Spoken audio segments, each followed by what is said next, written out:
Friends, we're together again to continue reading Escape from Mr. Lemoncello's Library by Chris Grabenstein. And now we're on chapter 40. Really? Kyle was astonished. You've got nothing?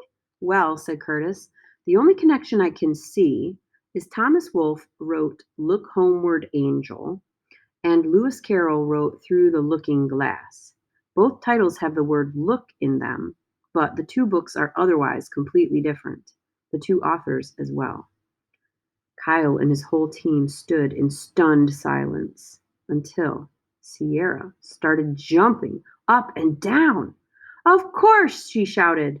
Your time is up, announced Dr. Zinchenko. Okay, Kyle said to the computer screen. Thanks, Curtis. That was, really helpful. It was, said Sierra, daintily clapping her hands together like a very polite seal. The computer screen faded to black. What's up? Asked Miguel. I think I know how to crack the statue code. There's a code? Said Akimi. Who knew? It'll take time, said Sierra, and I need a computer. Okay, said Kyle, who was sort of shocked to see Sierra so completely jazzed. We'll be in our meeting room, putting together a list of new Dewey Decimal numbers from the Bibliomania cards, so we're ready to hit the ground running when the doors reopen at 10 tomorrow morning. While Sierra settled in at a desktop computer pad, the rest of the team returned to the Bibliomania board game.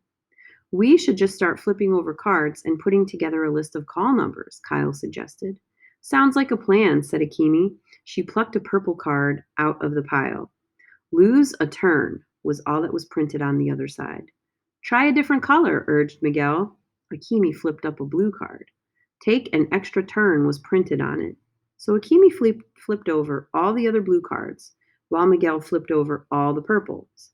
The purple cards all said, lose a turn. The blue ones all said, take an extra turn. Kyle had been checking out the red and maroon piles. The reds all say, pick a yellow card, he reported. The maroons say, grab a green. The grays do the same thing, said Miguel, only they say, pick a pink. The tan cards say, go grab an orange. So that leaves the colors we've already played. Kyle flipped over a yellow card. In the square root of 48,629.20271209. What the? Said Akimi. Hang on, said Miguel. There's a calculator app in this desktop computer. Kyle read the rest of the card. Find half of 4, 40, 30. Well, that's 2, 20, 15 again, said Sierra. And the square root of 48,000 whatever is 220.5203, said Miguel, the King James Bible that we already found. Akimi flipped through the rest of the yellow cards. Same with these. They all send us into the religion section to find that Bible verse. Ditto with the greens, reported Miguel, all clues leading to bird songs, warbles, and whistles. And the pinks all lead back to 027.4, said Kyle.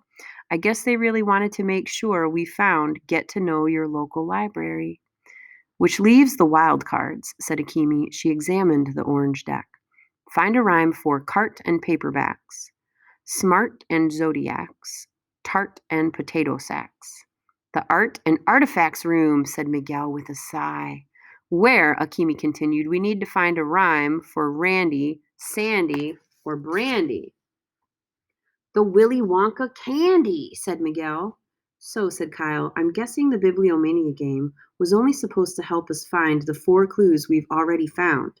But we need to know more numbers, said Miguel, because a library should be a known place for known bodies. When Miguel made his pun, Kyle and Akimi both groaned. But then Kyle thought of something. This is why Mr. Lemoncello called our timeout a bonus. He knew we'd need a ton of time to find a new source of numbers. Just then, Sierra burst into the meeting room. You guys, I found a whole bunch of new numbers. What? Said Kyle, Akimi, and Miguel. Where? Up on the ceiling. And that concludes chapter 40.